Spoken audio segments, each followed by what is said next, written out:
మకర రాశి. మకర రాశి వారికి ఈ వారం రోజుల కాలాన్ని కనుక పరిశీలన చేసినట్లయితే తృతీయ స్థానంలో శని గారి యొక్క సంచారం బాగుంది, లాభస్థానంలో చంద్రుని యొక్క సంచారం బాగుంది. ఈ రెండు గ్రహాల సంచారమే బాగుంటూ ఉన్నందువల్ల అధికమైనటువంటి శుభ ఫలితాలు కొంచెం తక్కువగా ఉన్నాయి అనే తెలియచెప్పవచ్చు.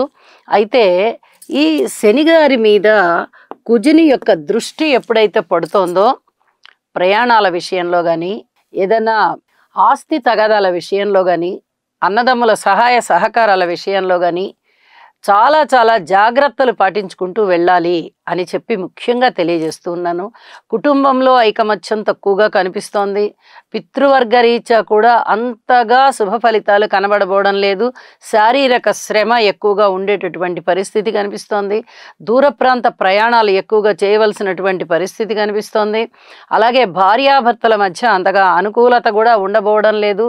రుణభారాలు ఎక్కువగా ఉంటూ ఏదైనా అవమానాలు ఎదుర్కోవాల్సినటువంటి పరిస్థితి కూడా కనిపిస్తోంది.